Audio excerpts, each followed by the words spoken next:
Stepping carefully over the rope that separated these books from the rest of the library, he held up his lamp to read the titles. They didn't tell him much. Their peeling, faded gold letters spelled words in languages Harry couldn't understand. Some had no titles at all. One book had a dark stain on it that looked horribly like blood. The hairs on the back of Harry's neck prickled.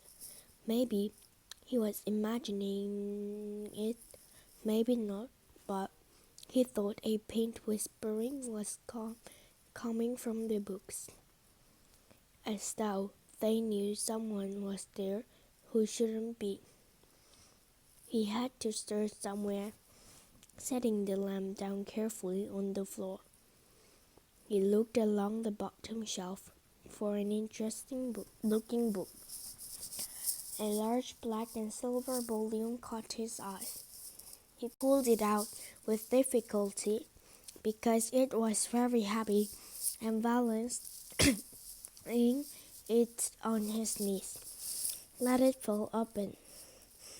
A piercing, blood-curdling shriek slipped in silence. The book was screaming. Harry snapped it shut, but the shriek went on and on, one high and broken ear-splitting note.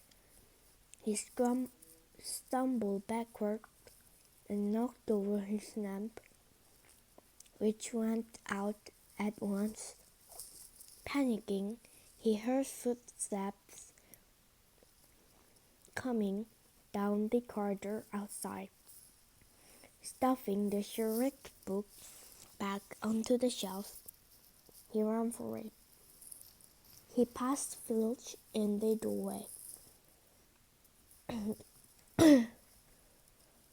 Filch's pale, wild eyes looked straight through him, and Harry slipped under Filch's outstretched arms and streaked off up the corridor, the book shrieking, still ringing in his ear. He came to a sudden halt in front of a tall suit of armor. He had been so busy getting away from the library, he hadn't paid attention to where he was going. Perhaps because it was dark, he didn't recognize where he was at all. There was a suit of armor near the kitchens, he knew, but he must be 5 floors above there. You asked me to come directly to you, Professor. If anyone was wandering around the night, and somebody's been in the library restricted section. Harry felt the blood drain out of his face. Whoever he was, his soft, greasy voice was getting nearer, and to its horror, it was Snape who replied. Here, the restricted section. Well, they can't be far. We'll catch 'em. Harry stood rooted to the spot as Filch and Snape came around the corner ahead. They couldn't see him, of course, but it was a narrow corridor, and if they came much nearer, they'd knock right into him. The clock didn't stop him from being solid. He backed away as quietly as he could. A door stood ajar to his left. It was his only hope. He squeezed through it, holding his breath, trying not to move it. To his relief, he managed to get inside the room without their noticing anything. They walked straight past, and Harry leaned against the wall, breathing deeply, listening to their footsteps dying away. Dan had been close, very close. He was a few steps down the way. They had been close, so close. He noticed about the rooms he had hidden in. It looked like an unused classroom. The dark shops of desks and chairs were piled against the walls, and there was a upturned waste paper basket, but proofed against the wall facing him looked at it. Someone had just put it there to keep it out of the way. It was a magnifying mirror as high as the ceiling, with an ornate gold frame standing on two clawed feet. There was an inscription carved around the top. Eristra Aru art a careful out on wash. His panic faded now that there was no sound of filch and snip. Harry moved nearer to the mirror, wanting to look at himself, but see no reflection again. He started in front of it. He had to scalp his hand to his mouth to stop him from screaming. He whirled around.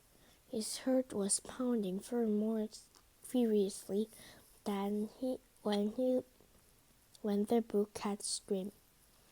For he had seen not only him in the mirror, but a whole crowd of people standing right behind them. But the room was empty. Breathing very fast, he turned slowly back to the mirror. There he was, reflected in it, white and scared looking, and there over his shoulder, but still no one was there. Or well, where they are invisible too. Was he in fact in a room full of invisible people, and this mirror tricked what that it reflected them, invisible or not? He looked in the mirror again. A woman standing right behind his reflection was smiling at him and waving. He reached out a hand and felt the air behind them.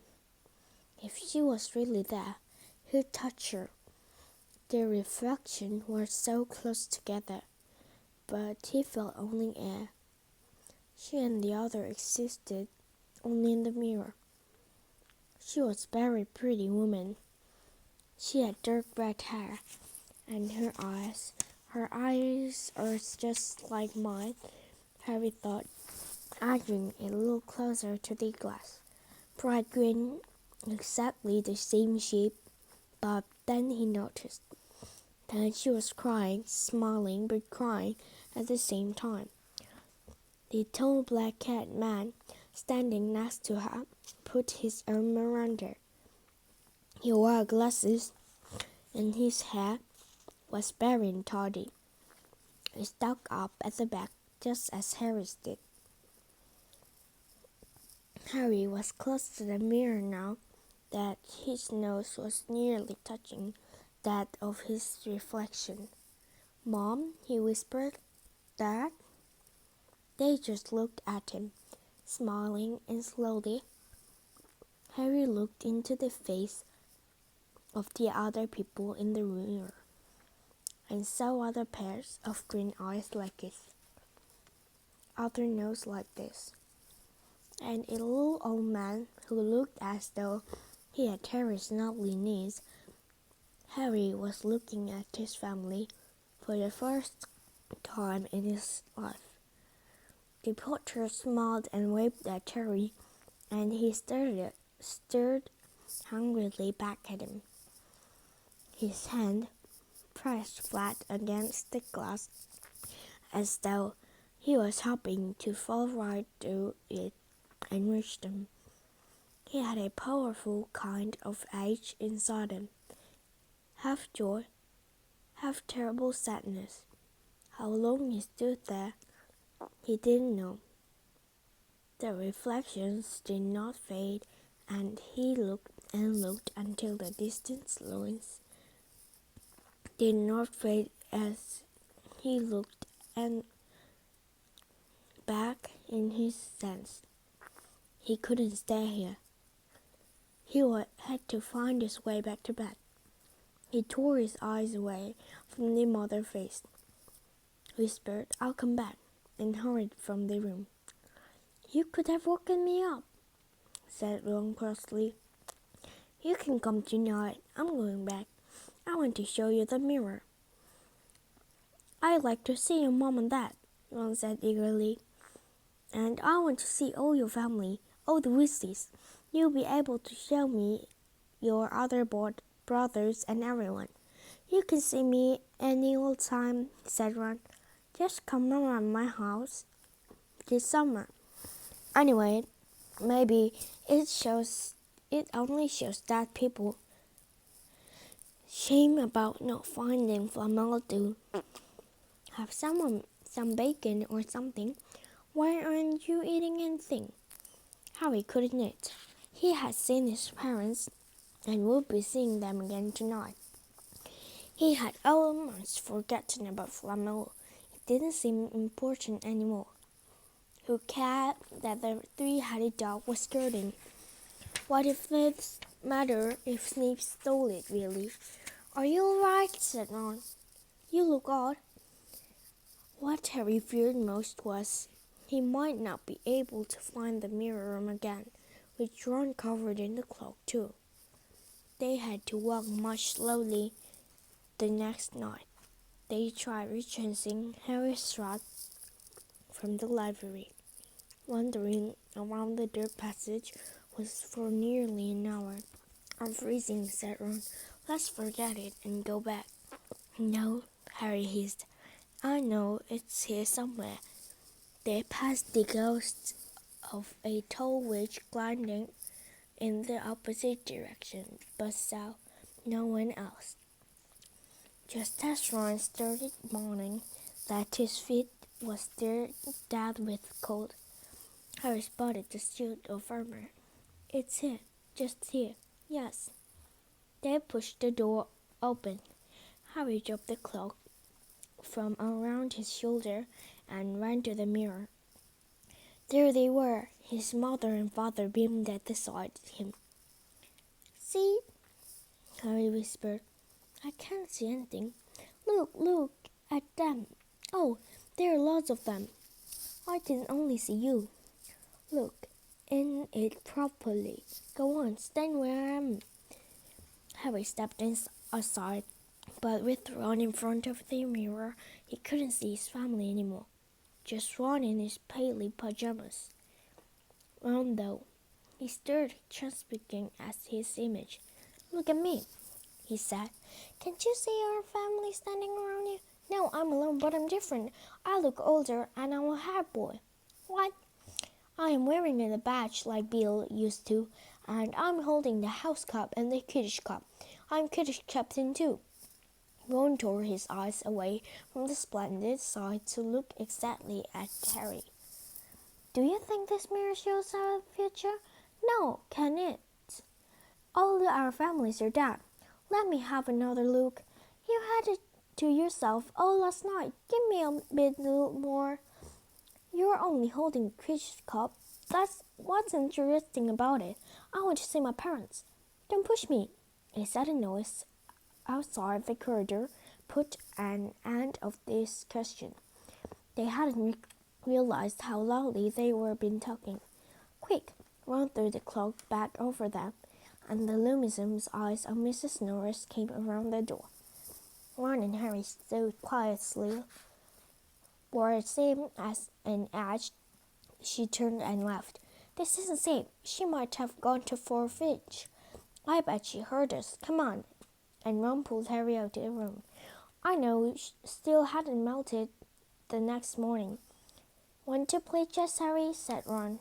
"No."